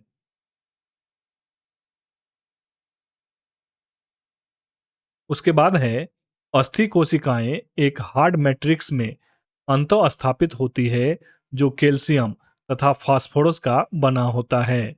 समस्त जीवों का शरीर कोशिकाओं का बना होता है। जो जीवित कोशिकाएं हड्डियों में पाई जाती हैं उन्हें अस्थि कोशिकाएं कहते हैं। अस्थि कोशिकाएं एक हार्ड मैट्रिक्स में अंतःस्थापित होती है जो कैल्शियम तथा फास्फोरस का बना होता है। समस्त जीवों का शरीर कोशिकाओं का बना होता है। जो जीवित कोशिकाएं हड्डियों में पाई जाती है उन्हें अस्थि कोशिकाएं कहते हैं। गर्भाशय प्रजनन से संबंधित है, जबकि गुर्दा, मूत्रवाहिनी तथा मूत्रमार्ग मनुष्य के उत्सर्जी तंत्र से संबंधित अंग हैं।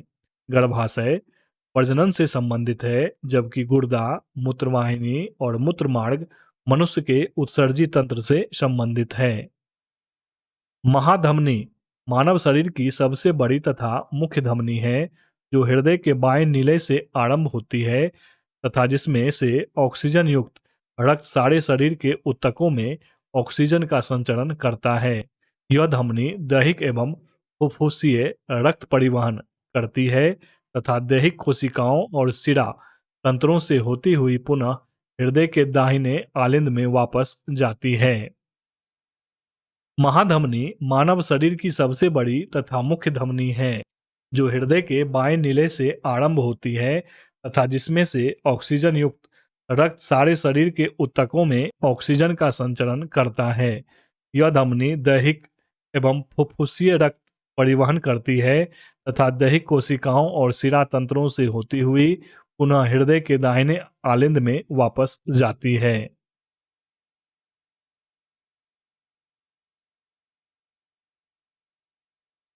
विश्वास और प्रथाओं का एक संग्रह जिसका उद्देश्य मानव आबादी की आनुवांशिक गुणवत्ता में सुधार लाना होता है।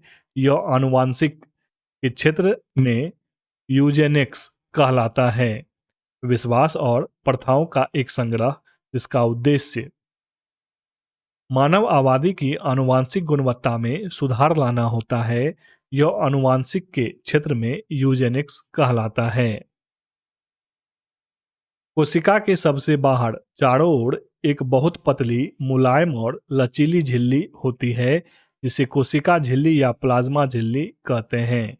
यह जीवित एवं अर्धपारगम्य होती है तथा भिन्न भिन्न प्रकार के अणुओं को बाहर निकलने एवं अंदर आने में नियंत्रण करती है। कोशिका के सबसे बाहर चारों ओर एक बहुत पतली, मुलायम और लचीली झिल्ली होती है जिसे कोशिका झिल्ली या प्लाज्मा झिल्ली कहते हैं। यह जीवित एवं अर्धपारगम्य होती है तथा भिन्न भिन्न प्रकार के अणुओं को बाहर निकलने एवं अंदर आने में नियंत्रण करती है। कार्बन, सिलिकॉन, बोरॉन, आर्सेनिक ये सभी गैर धातु है। जो तत्व धातुओं की भांति व्यवहार नहीं करती है अधातु कहलाती है। अधातु सामान्यतः भंगुर, चमकहीन और विद्युत तथा उष्मा के कुचालक होते हैं। कार्बन, सिलिकॉन, बोरॉन, आर्सेनिक ये सभी गैर धातु हैं। जो तत्व धातुओं की भांति व्यवहार नहीं करती है अधातु कहलाती है। अधातु सामान्यतः भंगुर, चमकहीन और विद्युत तथा उष्मा की कुचालक होती है। गर्म करने पर कैल्शियम कार्बोनेट का कैल्शियम ऑक्साइड और कार्बन डाइऑक्साइड में अपघटन तापीय अपघटन अभिक्रिया का उदाहरण है। तापीय अपघटन अभिक्रिया में जब किसी पदार्थ को गर्म किया जाता है तो यह दो या दो से अधिक पदार्थों में टूट जाता है। गर्म करने पर कैल्शियम कार्बोनेट का कैल्शियम ऑक्साइड और कार्बन डाइऑक्साइड में अपघटन तापीय अपघटन अभिक्रिया का उदाहरण है। तापीय अपघटन अभिक्रिया में जब किसी पदार्थ को गर्म किया जाता है तो यह दो या दो से अधिक पदार्थों में टूट जाता है। अम्ल में फिनोल्फ्थलीन मिलाने पर घोल का रंग रंगहीन हो जाता है। सिरका एक अम्ल है जिसे फिनोल्फ्थलीन में मिलाने पर कोई प्रभाव नहीं पड़ता है, जिससे वह रंगहीन ही रहता है। फिनोल्फ्थलीन को क्षार में मिलाने पर इसका रंग गुलाबी हो जाता है। अम्ल में फिनोल्फ्थलीन मिलाने पर घोल का रंग रंगहीन हो जाता है। सिरका एक अम्ल है जिसे फिनोल्फ्थलीन में मिलाने पर कोई प्रभाव नहीं पड़ता है, जिससे वह रंगीन ही रहता है। फिनोल्फ्थलीन को क्षार में मिलाने पर इसका रंग गुलाबी हो जाता है। वे हाइड्रोकार्बन जिसमें कार्बन परमाणुओं के मध्य केवल एकल बंध होता है संतृप्त हाइड्रोकार्बन कहलाता है, जिसके उदाहरण हैं मीथेन, एथेन और प्रोपेन। वे हाइड्रोकार्बन जिसमें कार्बन परमाणुओं के मध्य केवल एकल बंध होता है संतृप्त हाइड्रोकार्बन कहलाता है, जिसका उदाहरण है मीथेन, एथेन और प्रोपेन। सोना एक धातु है। यह मुलायम, तन्य, आघातवर्धनीय, पीली और चमकदार, ऊष्मा व विद्युत की सुचालक धातु होती है। इसकी आघातवर्धनीयता धातुओं में सर्वाधिक होती है। सोने को कठोर बनाने के लिए उसमें तांबा मिलाया जाता है। सोना एक धातु है। यह मुलायम, तन्य, आघातवर्धनीय, पीली और चमकदार, ऊष्मा व विद्युत की सुचालक धातु होती है। इसकी आघातवर्धनीयता धातुओं में सर्वाधिक होती है। सोने को कठोर बनाने के लिए उसमें तांबा मिलाया जाता है। जिंक एक रासायनिक तत्व है जो संक्रमण धातु समूह का एक सदस्य है। यह धातु उभयधर्मी ऑक्साइड बनाती है, अतः उभयधर्मी ऑक्साइड अम्ल तथा क्षार दोनों के साथ अभिक्रिया करता है। इसका उदाहरण है अम्ल के साथ अभिक्रिया ZnO plus 2HCl, ZnCl2 plus 2H2O। क्षार के साथ अभिक्रिया ZnO plus 2NaOH, Na2ZnO2 plus H2O। Zinc एक रासायनिक तत्व है जो संक्रमण धातु समूह का एक सदस्य है। यह धातु उभयधर्मी ऑक्साइड बनाती है, अतः उभयधर्मी ऑक्साइड अम्ल तथा क्षार दोनों के साथ अभिक्रिया करता है। एग्जाम्पल है अम्ल के साथ अभिक्रिया का ZnO plus 2HCl, ZnCl2 plus H2O, क्षार के साथ अभिक्रिया का ZnO plus 2NaOH, Na2ZnO2 plus H2O। फिटकरी या एलम, इसका रासायनिक नाम पोटेशियम एल्यूमिनियम सल्फेट है और इसका उपयोग रक्त प्रवाह को रोकने, कागज एवं चमड़ा उद्योग तथा जल के शोधन में किया जाता है। फिटकरी या एलम, इसका रासायनिक नाम पोटेशियम एल्यूमिनियम सल्फेट है। इसका उपयोग रक्त प्रवाह को रोकने, कागज एवं चमड़ा उद्योग तथा जल के शोधन में किया जाता है।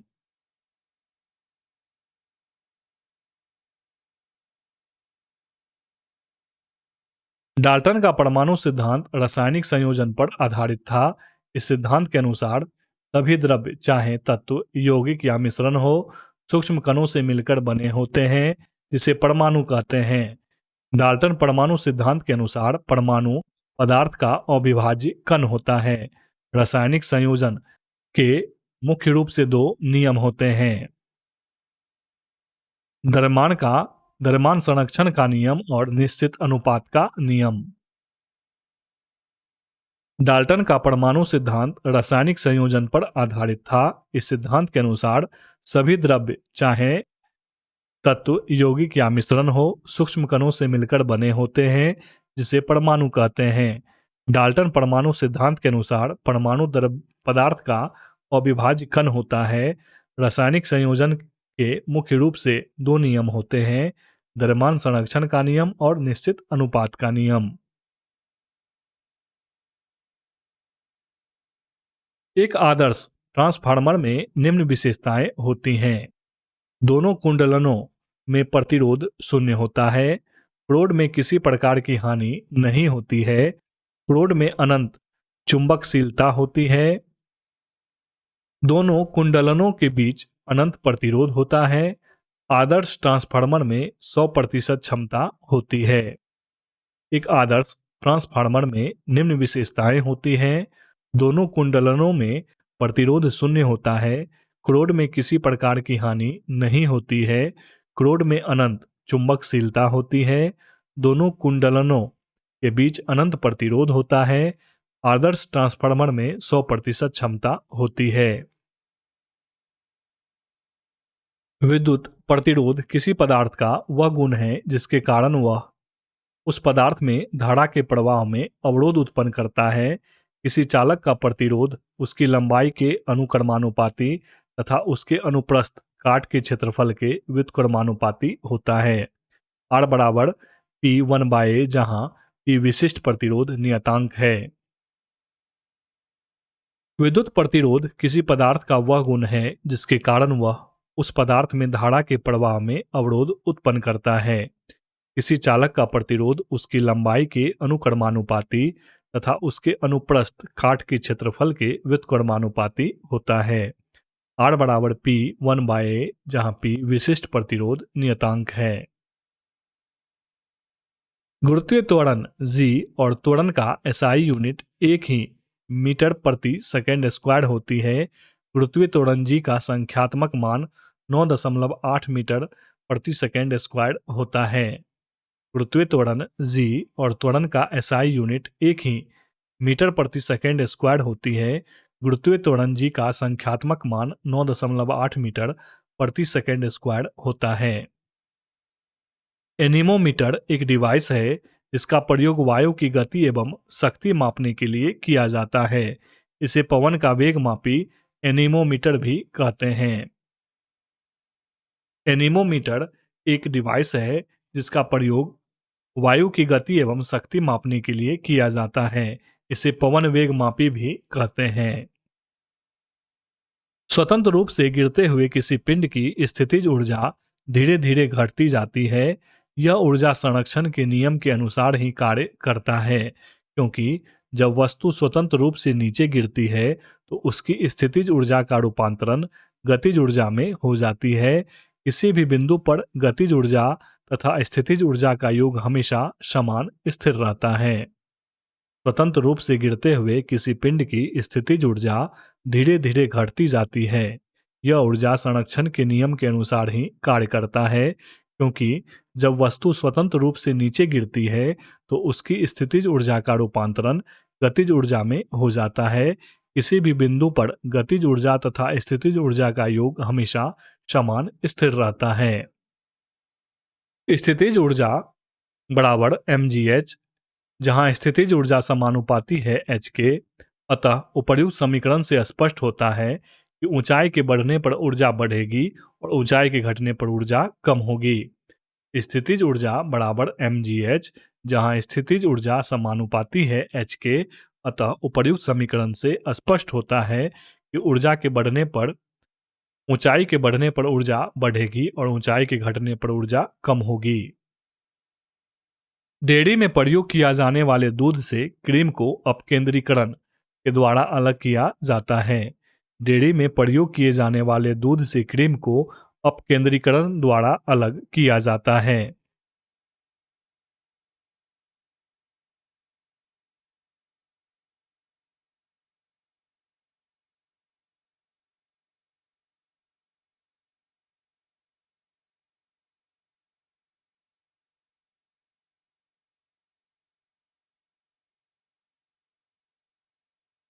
भारतीय बैंकों की विदेशों में सर्वाधिक शाखाएं यूके में स्थित है। भारतीय बैंकों की विदेशों में सर्वाधिक शाखाएं कहां पर स्थित है? यूके में।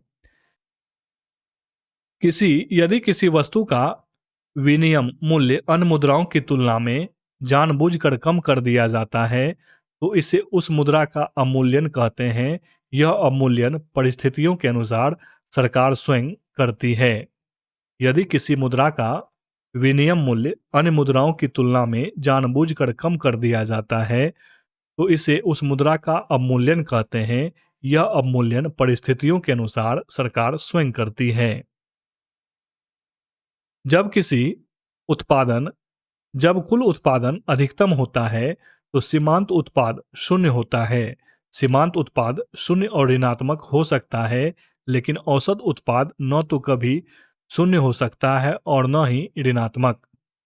जब कुल उत्पादन अधिकतम होता है तो सीमांत उत्पाद शून्य होता है। सीमांत उत्पाद शून्य और ऋणात्मक हो सकता है, लेकिन औसत उत्पाद न तो कभी शून्य हो सकता है और न ही ऋणात्मक।